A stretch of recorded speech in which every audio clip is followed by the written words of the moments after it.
Hola, ¿cómo estáis? Muy buenos días. El Señor los bendiga. Es un gusto continuar con estos estudios que estamos compartiendo desde hace unas cuantas semanas. Y hoy nos toca Deuteronomio capítulo 19 y Deuteronomio capítulo 20. El capítulo 19 contiene lo que creo que firmemente podría ser una instrucción para buena parte de los problemas que vivimos en nuestra sociedad actual. Encontramos muchas instrucciones y la gran mayoría de las instrucciones que vemos ahí están relacionadas con la responsabilidad individual, algo que desgraciadamente está entrando en desuso en nuestra sociedad postmoderna y progresista. Las ciudades de refugio, por ejemplo, estaban diseñadas para alojar a los homicidas involuntarios. El ejemplo que se da allí es que si alguien, por ejemplo, trabajando con un hacha, salta la parte de hierro del mango y accidentalmente golpea a una persona matándola, esta persona sería considerada responsable, aunque no culpable, ¿sí? Pero podría suceder que un familiar de la persona fallecida buscase venganza y como la regla era ojo por ojo, diente por diente, vida por vida, podría buscar al homicida y matarlo sin ser responsable ni culpable de asesinato, ¿sí?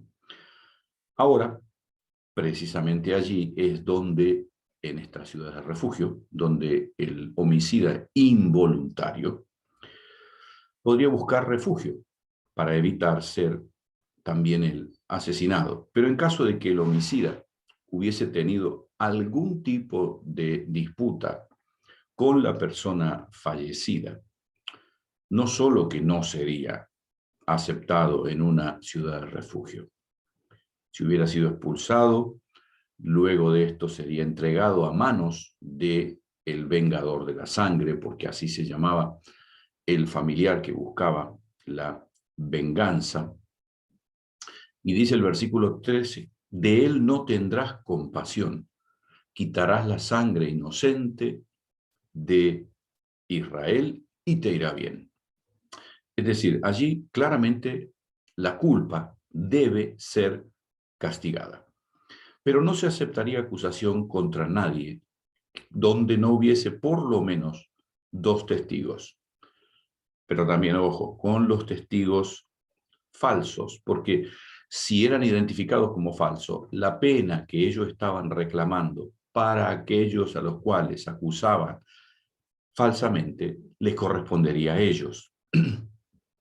Indudablemente, estas son reglas tan extraordinariamente justas que parecen imposible llevarse a cabo en este tiempo donde la ilusión y estos pensamientos progresistas que encontramos hoy en día pretenden hacernos creer que en esencia el hombre es bueno y que lógicamente nunca ha querido causar daño, y hay todo como un manto de inocencia y de bondad, cuando en realidad no es así.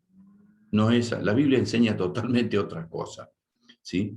Pero es interesante que este argumento de castigar al responsable, al culpable, tiene que ver mucho también, no solo con el momento histórico, es una regla que también se utiliza en el Nuevo Testamento. El apóstol Pablo dice en su carta a Timoteo, los que oigan, perdón, ¿sí?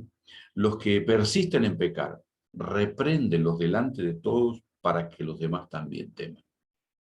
Los que persisten en pecar, repréndelos delante de todos para que los demás también teman. Porque esa era la idea.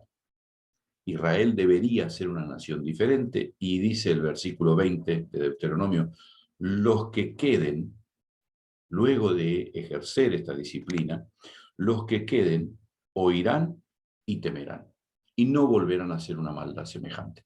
Siempre cuando leo estos versículos recuerdo que hace unos cuantos años atrás hubo un alcalde en la ciudad de Nueva York que se llamaba Giuliani, ¿sí? Y él estableció la tolerancia cero en una ciudad tan convulsionada como Nueva York.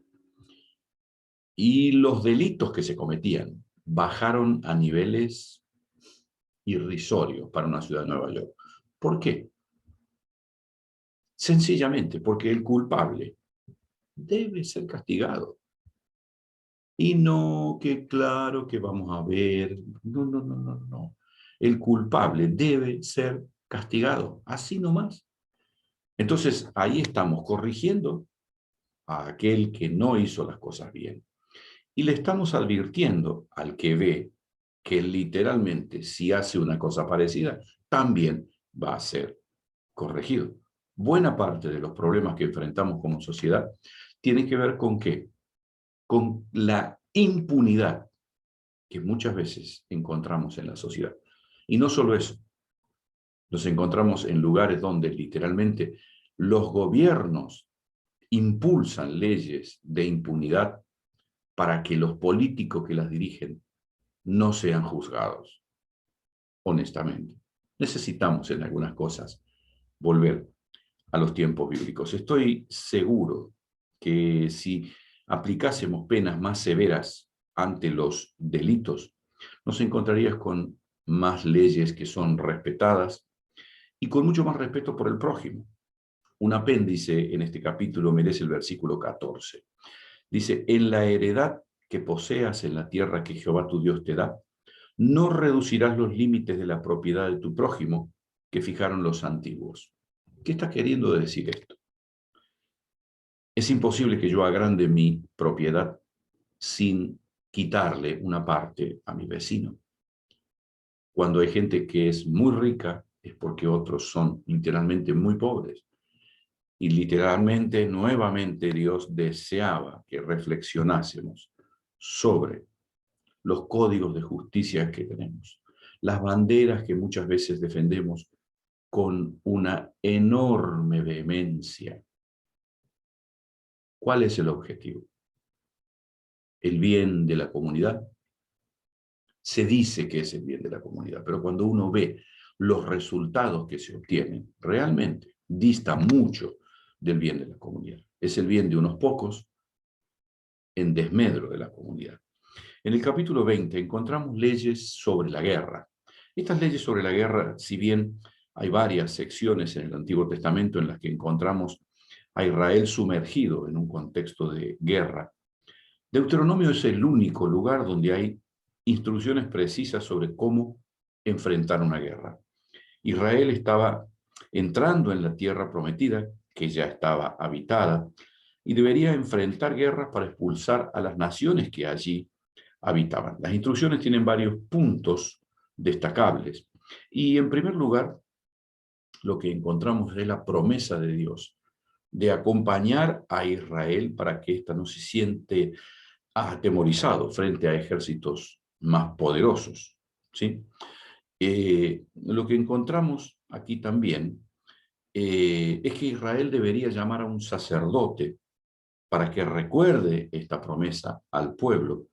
Obviamente la idea de este mandamiento era recordarle al pueblo que las necesidades que ellos tuviesen, Dios las supliría. Luego visualizamos algunas medidas realmente extraordinarias y que hablan del respeto por el ser humano. Dice que en práctica si alguien hubiese edificado una casa, si hubiese plantado una viña y no la hubiese podido disfrutar, si hubiese contraído matrimonio, estaría exento de ir a la guerra, porque aún no habría podido disfrutar de las bendiciones de Dios. Increíble, increíble. Asimismo, el que tuviese temor debería quedarse para no afectar la moral del grupo.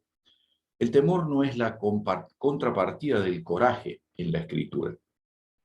El temor en la escritura es literalmente una expresión cabal de falta de confianza en las promesas de Dios. Y al final del capítulo 20 encontramos que Israel debería proponer paz cuando llegaba a una nación diferente. Si el enemigo aceptaba la paz, debería convertirse en vasallo de Israel. Si no lo aceptaba, el enemigo sería atacado y sería derrotado. La consecuencia sería que Israel derrotaría al enemigo, matando a todos los varones y dejando con vida a mujeres, niños, animales, etc. Y cuando se tratase de ciudades que estuviesen geográficamente alejadas de la tierra prometida. Porque recordemos, como vimos, que todos los habitantes de la tierra prometida, todos debían ser exterminados, con el único propósito de que no enseñen a Israel a hacer abominaciones como las que ellos están haciendo. Para Dios era vital que Israel comprendiera su función profética como nación única, elegida por Dios para implantar después, desde Israel, una expectativa diferente de vida en la tierra, ¿sí? Y lógicamente, la motivación que encontramos aquí es donde nosotros pensemos qué nos va a traer como enseñanza tener motivos y tener estrategias para la guerra. Pues bien, cuando vamos al Nuevo Testamento, nos encontramos también que hay una guerra que debe ser enfrentada y que también allí Dios promete a su pueblo que tendremos victoria.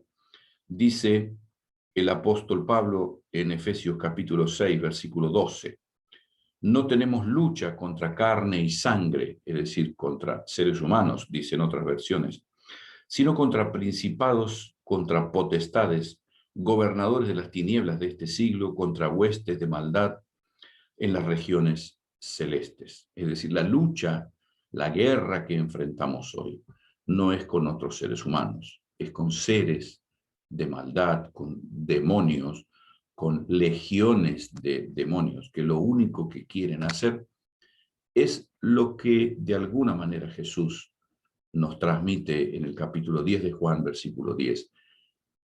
El enemigo no vino sino para robar, matar y destruir. Y bueno, a través de estas huestes de maldad, el enemigo viene para robar, matar y destruir. Entonces, lógicamente, a ese enemigo hay que tratarlo sin misericordia. Sin misericordia. No podemos negociar, no podemos hablar, no. Tenemos que literalmente ir en contra de sus propuestas, negarlas, enfrentarlas, desnudarlas y mostrar la gracia, el perdón y la misericordia de Dios para con el resto. ¿Sí? Por último, muchas veces ese enemigo no tiene tanto que ver con lo que está afuera, sino con lo que nosotros tenemos dentro, con nuestro propio corazón. El mismo Jesús decía en Mateo 15, del corazón provienen los malos pensamientos, los homicidios, los adulterios, las fornicaciones, los robos, los falsos testimonios y las calumnias. Las calumnias, claramente el enemigo tiene diferentes caras y una de esas caras la vemos bastante seguido.